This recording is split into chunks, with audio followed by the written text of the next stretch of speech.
शादियों में हम जब भी जाते हैं तो एक डेजर्ट जो कि हम सबका पसंदीदा होता है, जी हाँ, आपने सही पहचाना, मैं मूंग दाल हलवा की बात कर रही हूँ। और आज इस हलवे को बिना तामझाम, बिना किसी परेशानी के हम मिनटों में बना करके तैयार करेंगे। तो चलिए रेसिपी स्टार्ट करते हैं। स्वागत है आपका हमारे चैनल नट्स एंड क्रीम में। नॉर्मली शादियों के लिए जो हलवा बनाया जाता है उसे कम से कम 4 घंटे के लिए दाल को भिगोया जाता है, लेकिन हम भिगोने का काम नहीं कर रहे क्योंकि इसे इंस्टेंट तरीके से बना रहे हैं। तो इसके लिए मैंने आधा कप मूंग की दाल ली है, 2 ग्राम में 100 ग्राम है। दाल को 3-4 बार पानी से अच्छे से धो लेंगे और जितनी दाल ली है सेम उतना ही पानी हम इस प्रेशर कुकर में डाल के इसे मिक्स करेंगे और इसका ढक्कन लगा के 1 विसल आने के बाद गैस ऑफ कर देंगे। तो 1 विसल आने के बाद मैंने गैस ऑफ कर दी थी। तो कुकर का प्रेशर जब नेचुरली रिलीज हो जाएगा तब हम इसका ढक्कन खोल लेंगे। तो देखिए दाल उतनी ही सॉफ्ट हुई है जितनी की ये 4 घंटे भिगोने के बाद होती है। जब हम इसे इस तरह नाखून से प्रेस कर रहे हैं तो इसका दाना टूट रहा है। अब हम इसे ग्राइंडिंग जार में पीसेंगे, लेकिन अभी ये काफी गर्म है, तो जब तक ये ठंडी हो रही है हम इसकी चाशनी तैयार कर लेते हैं। अब एक चायदान लिया है, इसमें डालेंगे आधा कप चीनी। तो ग्राम में ये 100 ग्राम चीनी है और इसी के साथ इसमें आधा कप पानी डालेंगे। इसके साथ ही बढ़िया फ्लेवर के लिए 1/4 चम्मच इलायची पाउडर और बढ़िया कलर के लिए 2 पिंच येलो फूड कलर डालेंगे। कलर डालना बिल्कुल ऑप्शनल है। इन सब चीजों को बढ़िया से मिक्स कर लेंगे। अब हाई फ्लेम पर हम इसे एक उबाल दिलाएंगे। तो बीच बीच में इसे चलाते रहें कि चीनी नीचे ना लग जाए। तो जैसे ही हाई फ्लेम पे एक उबाल आ जाएगा हम गैस की फ्लेम को बिल्कुल लो पे कर देंगे। तो यहाँ आप इस बात का ध्यान रखें, हमें कोई 1 तार या 2 तार की चाशनी नहीं बनानी, केवल इसे इतने तक पकाना है कि चीनी इसमें बढ़िया से घुल जाए। कुछ ही मिनटों में लो फ्लेम पे पकते हुए चीनी बढ़िया से घुल चुकी है। तो अब हम गैस ऑफ कर देते हैं। तो चाशनी बनाने के बाद काजू, पिस्ता, बादाम को मैंने लंबा पतला काट लिया है। इधर दाल भी रूम टेम्परेचर पे बढ़िया से ठंडी हो चुकी है। कम क्वांटिटी में होने की वजह से आप एक साथ इसे पीस सकते हैं, लेकिन आप इसे 2 बैचेस में ही पीसें ताकि ये बढ़िया से इसका एक स्मूथ पेस्ट तैयार हो, इसमें कोई भी दरदरापन न रहे। तो पहले बैच की दाल को देखिए मैंने अच्छे से पीस लिया है और बाकी की बची हुई दाल को भी मैं दूसरे बैच में डाल रही हूँ और इसे भी पीस लेते हैं। तो देखिए टोटल सारी दाल को मैंने पीस के इस बाउल में निकाल लिया है। तो हलवा बनाने के लिए यहाँ पर मैंने एक हैवी बॉटम की कढ़ाई ली है और इसमें डालेंगे आधा कप देसी घी। तो हलवे का बढ़िया टेस्ट देसी घी में ही आता है, तो इसी में बनाएं। तो ग्राम में ये 100 ग्राम घी है। घी को मेल्ट करके ही लें ताकि इसकी क्वांटिटी का अंदाजा हो सके। अब हम घी को लो टू मीडियम फ्लेम पर अच्छे से गर्म करेंगे। घी लो टू मीडियम फ्लेम पर अच्छे से गर्म हो गया है।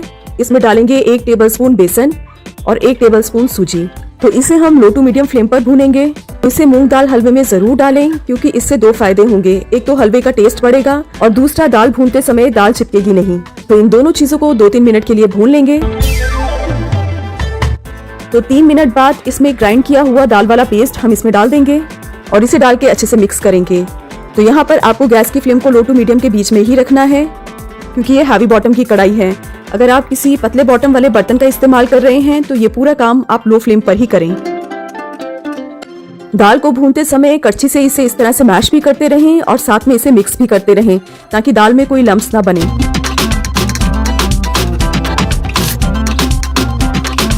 तो यहाँ पर दाल को आपको तब तक भूनना है जब तक कि इस पर बढ़िया सुनहरी रंग नहीं आ जाता।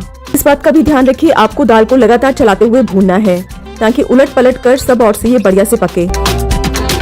तो देखिए दाल को भूनते हुए 10-12 मिनट हो गए हैं और दाल में हल्का सा सुनहरी रंग आना शुरू हो गया है, लेकिन हमें इसे बढ़िया सुनहरी रंग आने तक पकाना है। तो हम कुछ मिनट के लिए इसे और भूनेंगे। मूंग दाल के हलवे के लिए जो चीजों का नाप है वो बहुत ही आसान है।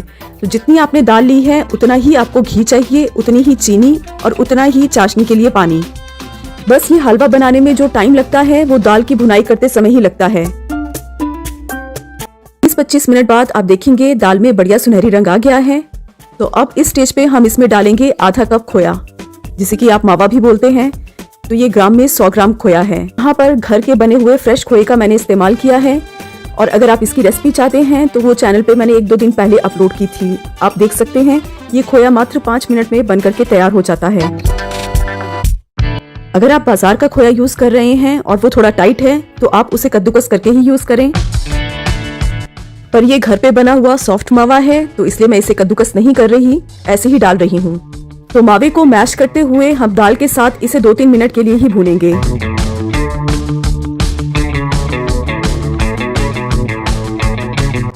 तो दाल को मावे के साथ भूनते हुए 3 मिनट हो गए हैं। अब जो हमने चाशनी तैयार की थी इसे 1-2 बार मिक्स कर लेते हैं, वो इसमें ऐड कर देते हैं और चाशनी डाल के इसे अच्छे से मिक्स कर लेंगे।